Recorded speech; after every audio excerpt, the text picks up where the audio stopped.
तो आज हमारे पास जो सामग्री है वो शरीर की अपनी ही एक गजब की उपचार क्षमता के बारे में बात करती है। जी। मतलब मेन आइडिया ये है कि अगर 72 घंटे तक कुछ खाया ना जाए तो शरीर का अपना एक सिस्टम एक्टिवेट हो जाता है। हाँ बिल्कुल। और इन दस्तावेजों में तो यहाँ तक लिखा है कि इससे ट्यूमर सिकुड़ सकते हैं, सूजन कम होती है और बॉडी डिटॉक्स होती है। जी।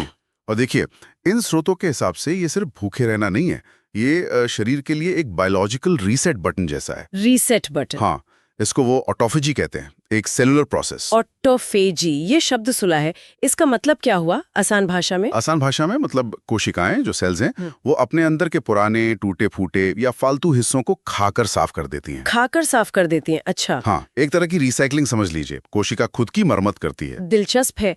तो ये जो नोट्स में लिखा है कि लगभग 48 घंटे बाद शरीर असल में खुद को खाना शुरू कर देता है, इसका मतलब यही ऑटोफेजी है? हाँ बिल्कुल, स्रोतों में यही बताया गया है। और ये सिर्फ कचरा साफ करना नहीं है, तो फिर ये असल में क्षतिग्रस्त कोशिकाओं, विषाक्त पदार्थों और यहाँ तक कि खराब माइटोकॉन्ड्रिया, मतलब जो सेल के पावर हाउस होते हैं, उनको भी निशाना बनाती है ऊर्जा के लिए। अच्छा, और इसको लेकर एक यूएससी स्टडी का भी जिक्र है यहाँ, 2014 की। जी। सामग्री कहती है कि 72 घंटे का उपवास व्हाइट ब्लड सेल्स के स्टेम सेल रीजेनरेशन को ट्रिगर कर सकता है।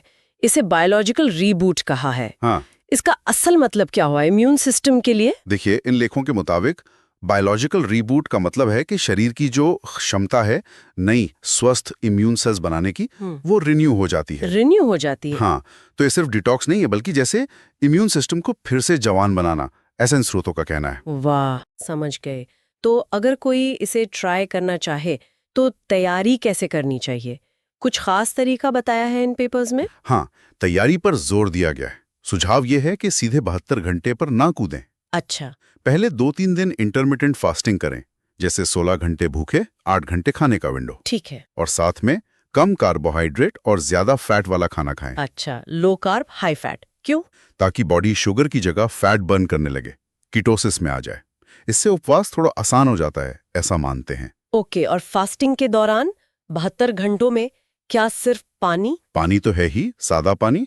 इसके अलावा ब्लैक कॉफी या चाय पी सकते हैं, पर बिना चीनी या दूध क्रीम के। सिर्फ ब्लैक? हाँ, और इलेक्ट्रोलाइट्स भी ले सकते हैं, पर ध्यान रहे कि उनमें कैलोरी या मिठास ना हो। कैलोरी वाली कोई भी चीज मतलब? जी नहीं, वो उपवास के असर को कम कर सकती है। ठीक है। और फिर उपवास तोड़ना, वो भी एक इम्पोर्टेंट स्टेप लगता है, उसके बारे में क्या सुझाव है? बिल्कुल, बहुत जरूरी है। स्रोत कहते हैं कि गलत तरीके से तोड़ने पर सारे फायदे कम हो सकते हैं। ओह, तो कैसे तोड़ें? आराम से, धीरे धीरे। सुझाव है कि पहले गरम हड्डी का शोरबा, मतलब bone broth. Bone broth, okay. फिर शायद घंटे भर बाद हल्का प्रोटीन और फैट, जैसे अंडे या एवोकाडो। ठीक है। और फिर उसके भी 1 घंटे बाद कोई हल्का सादा खाना, मतलब एकदम से भारी खाना नहीं। और कार्बोहाइड्रेट? कार्बोहाइड्रेट और प्रोसेस्ड फूड से कम 24 घंटे बचने की सलाह दी गई है। समझ गई। एक और चीज जो इन नोट्स में लिखी है वो है एडेप्टेशन, मतलब शरीर आदत डाल लेता है। पहला अनुभव मुश्किल हो सकता है। हाँ, ये बताया गया है। पहली बार में भूख लगना, मूड स्विंग्स होना, ये सब हो सकता है। लेकिन दिलचस्प बात यह है कि सामग्री दावा करती है कि जैसे जैसे आप इसे करते हैं, शरीर घल जाता है। अच्छा। हाँ, क्रेविंग कम होती है, एनर्जी लेवल ज्यादा स्थिर रहता है और पूरी प्रक्रिया आसान लगने लगती है। और ये भी लिखा है कि फायदे सिर्फ जुड़ते नहीं बल्कि गुणा होते हैं। ये तो बहुत बड़ा दावा है। हाँ, स्रोत तो यही कहते हैं। उनका निष्कर्ष यही है कि 72 घंटे का उपवास सिर्फ वजन कम करने का तरीका नहीं है, बल्कि ऑटोफेजी के जरिए सेलुलर लेवल पर मरम्मत और नवीनीकरण की एक बहुत शक्तिशाली प्रक्रिया है।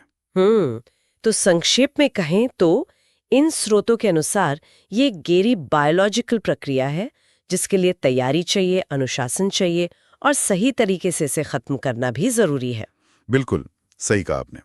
और ये सब हमें एक सोचने वाले सवाल पर लाके छोड़ता है जो इन्हीं स्रोतों से निकलता है। क्या?